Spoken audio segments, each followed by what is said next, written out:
You're hanging from a branch right now. It's roughly 6 million years ago. The sun is setting over the East African canopy, painting the horizon in deep shades of amber and violet. There is no concrete pavement below you. There is no morning commute to worry about. There is no endless flood of notifications draining your attention span. There is just an ocean of green that stretches out for thousands of miles in every single direction. Up here, you are safe. Up here, you are a master of gravity. Your fingers are long and curved, locking onto the bark with absolute security. Your shoulders can rotate in ways that allow you to swing effortlessly from tree to tree. The ground below is a dark, terrifying shadow world where giant predators rule the night. Up in the leaves, you have fruit, you have safety, and you have a home. And then, somewhere, at some point, an ancestor does something that defies every basic rule of survival. They climb down the trunk. They let go of the bark. They drop onto the dangerous open forest floor, stand up on two legs, and decide to walk away. This is the story of why we left the trees. And it wasn't a choice. It was a crisis. Before we look at why we left the canopy, we need to understand just how incredibly good we were at living inside it.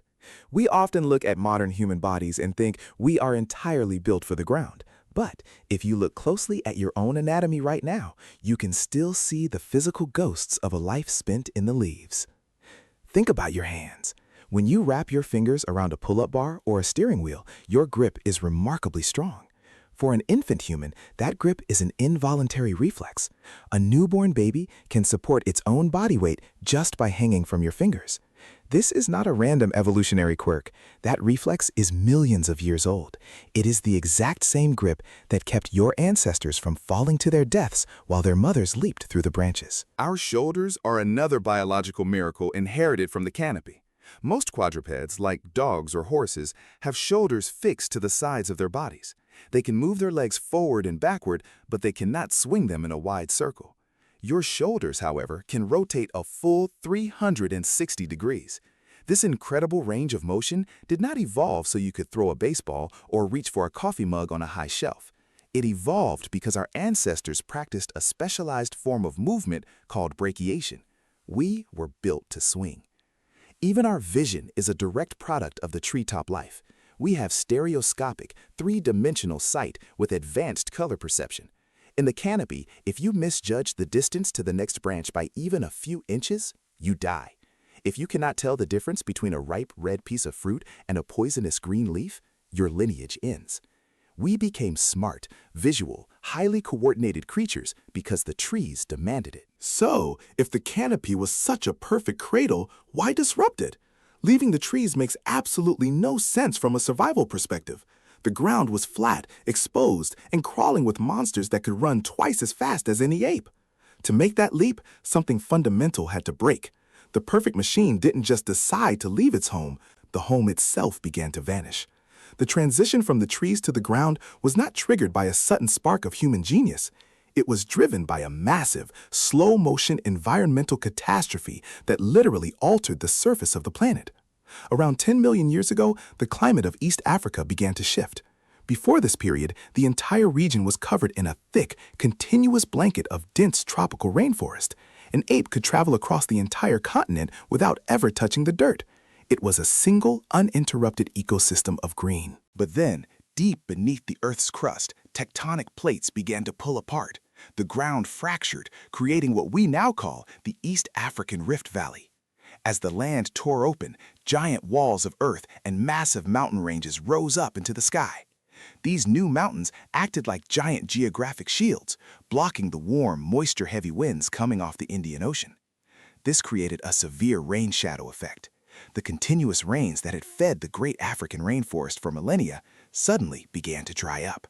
The environment was forced into a massive rewrite. Year after year, century after century, the dense jungle began to recede. The solid ocean of green started to break apart like ice melting in the spring. At first, small patches of open grassland appeared between the trees.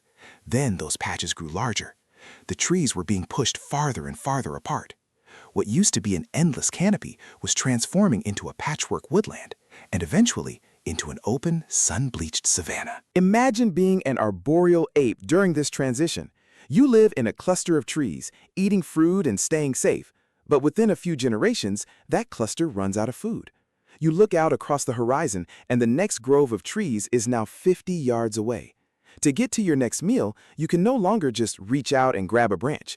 You have to look down at the grass. This is where the evolutionary pressure cooker turned on. The apes that survived weren't the ones who wanted to explore the ground. They were the ones who were forced to cross it just to find another tree. The forest was dying, and our ancestors were being evicted. When our ancestors finally dropped to the forest floor to cross those expanding gaps of grass, they stepped directly into a nightmare. The ancient African savanna was not a peaceful meadow. It was an active combat zone, filled with some of the most efficient apex predators to ever walk the earth. We are talking about creatures like Dinofelis, a heavily built, saber-toothed cat specifically adapted for hunting primates in low-light environments.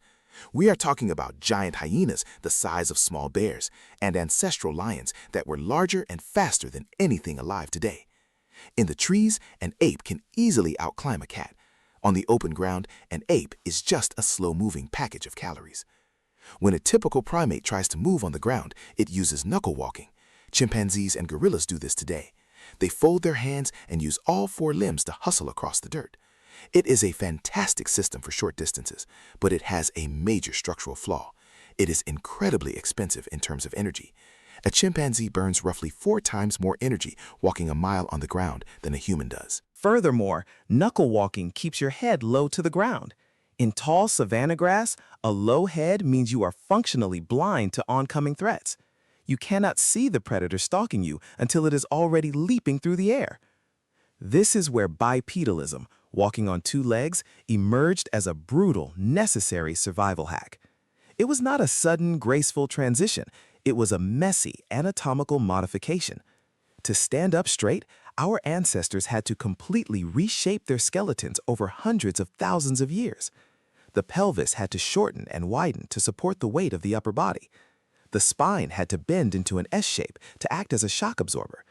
The big toe, which used to act like a thumb for gripping branches, had to swing forward to line up with the other toes, creating a rigid platform for pushing off the ground. Every single one of these changes came with a massive cost. Reshaping the pelvis narrowed the birth canal, making human childbirth uniquely dangerous and painful compared to any other mammal. Realigning the spine created a permanent vulnerability to back pain and disc injuries that humans still suffer from today. But on the ancient savanna, that posture saved lives. Standing up did 2 things instantly. It lifted our ancestors' eyes above the tall grass so they could spot danger from hundreds of yards away, and it made them look significantly larger to potential predators. It was a desperate defense mechanism in a valley of shadows. When our ancestors stood upright to survive the dangers of the savanna, they inadvertently triggered the greatest cascade of technological evolution the world has ever seen. By changing how we moved, we accidentally unlocked our upper limbs. Think about a chimpanzee or a gorilla today. For them, a hand is primarily a foot. It is an instrument of locomotion, designed to bear weight, absorb impact, and grip branches. Because their hands are tied up in the daily business of moving their bodies across the ground, they are caught in an evolutionary trap. They cannot easily carry things. If a chimpanzee finds a massive hoard of valuable nuts or a rare piece of fruit, it faces a structural problem. It can hold 1 or 2 pieces in its mouth, maybe grasp another in its fist, and then it must awkwardly hobble away on 3 limbs, highly vulnerable to theft and predation. The math of resource transport simply does not work for a quadruped. But the moment early hominins stood up on 2 legs, their hands were suddenly, permanently unemployed. They were free, and a free hand is a dangerous weapon in the hands of a smart primate. The first thing our ancestors did with their newly liberated hands was solve the transport problem. They could find food in one place and carry it miles away to a safe location where their group was waiting. This single change altered the entire social dynamic of our species. It meant that the sick, the injured, and the young did not have to forage constantly to survive. Others could bring the resources back to them. The second thing free hands unlocked was an entirely new way of parenting. In the trees, a primate baby must cling tightly to its mother's fur from the moment it is born. Because of this, primate mothers cannot easily forage or defend themselves while carrying an infant. Their bodies are locked down by the child. But with bipedalism and free arms, human mothers could cradle their infants. They could support them, carry them across vast distances, and eventually set them down in safe areas while they gathered plants or made tools. And then came the tools. In the trees, your hand is shaped by the requirement of hook-like strength. Your fingers must be long and your thumb short so you can swing from branches without snapping your digits. But once the trees were gone, natural selection began to reshape the geometry of the human hand. The fingers shortened and straightened. The thumb became longer, more muscular, and infinitely more flexible. This gave us what scientists call the precision grip, the unique ability to press the pad of our thumb firmly against the pad of any other finger. A chimpanzee cannot do this. Its short thumb hits the side of its index finger, giving it plenty of power but almost zero fine control. The precision grip allowed our ancestors to hold a stone cobble, strike it with another rock at a precise angle, and flake off a razor-sharp edge. We did not develop a large brain and then decide to make tools. It was the exact opposite. We stood up, our hands became free, we started manipulating the physical world, and that constant, complex feedback loop forced our brains to expand. The hand instructed the mind. The journey out of the canopy did not just change how we walked, it literally built the cognitive machinery that allowed us to think. Leaving the safety of the trees meant confronting a hidden physical challenge that most people never think about, the terrifying physics of the midday sun. On the open African savanna, the tropical sun beats down with immense force. Around noon, the temperature regularly climbs past 100 degrees Fahrenheit. For a typical mammal, this environment is a lethal trap. Most African predators, the lions, the leopards, the cheetahs, have a very strict operational window. They hunt in the cool hours of the early morning or late evening. By midday, they are completely incapacitated by the heat. They crawl into the deepest shade they can find and pant heavily, trying desperately to keep their core temperature down. Quadrupeds present a massive horizontal surface area to the sky. When a lion stands in the sun at noon, its entire back acts like a giant solar panel, absorbing maximum thermal radiation from above. At the same time, its body is low to the ground, trapping it in a thick layer of stagnant, superheated air rising directly off the baked dirt. If a lion tries to run for an extended period in the midday sun, its internal organs will quickly overheat, its core temperature will spike, and its brain will literally begin to cook. But when humans stood up on two legs, they accidentally engineered the most efficient cooling system on the planet. At noon, an upright human presents only a fraction of their body surface area to the direct overhead sun, primarily just the top of the head and shoulders.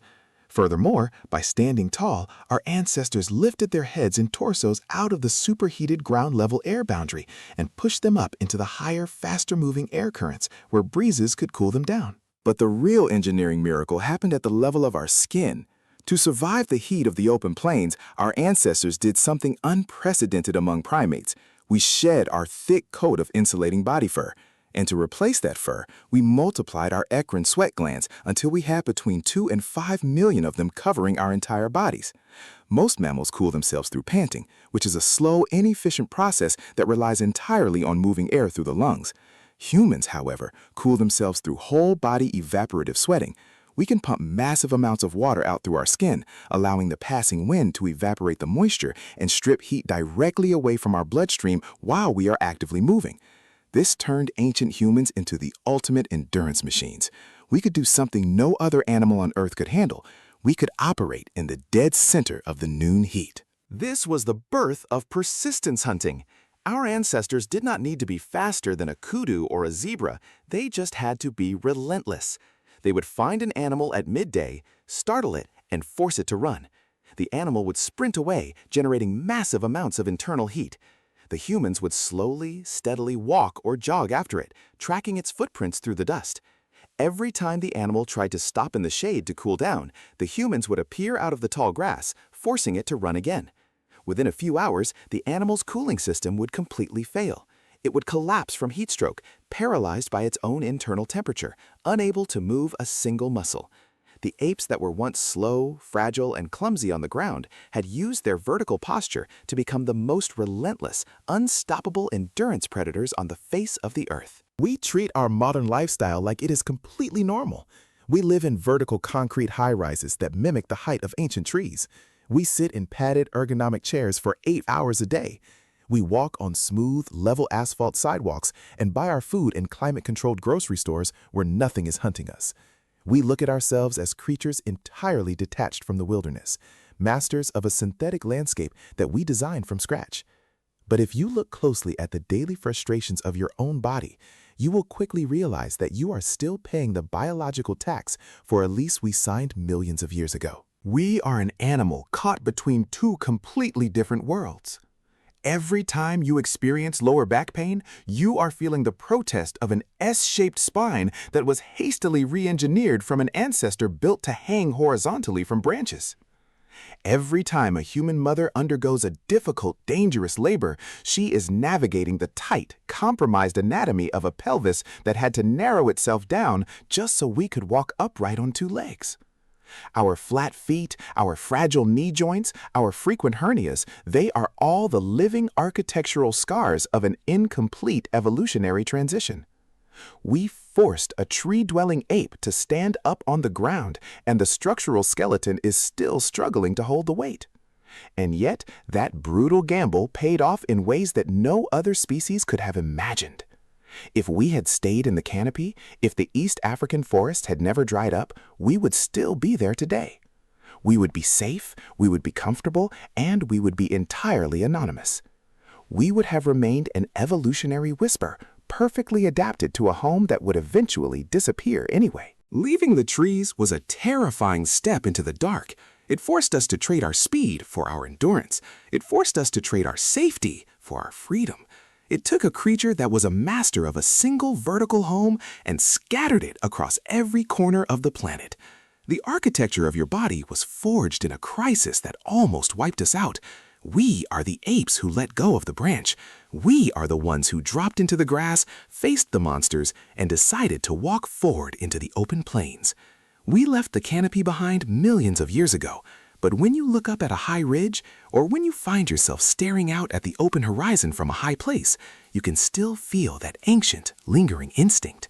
We spent millions of years looking down at the earth from the safety of the leaves.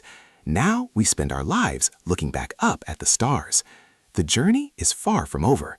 We are still walking.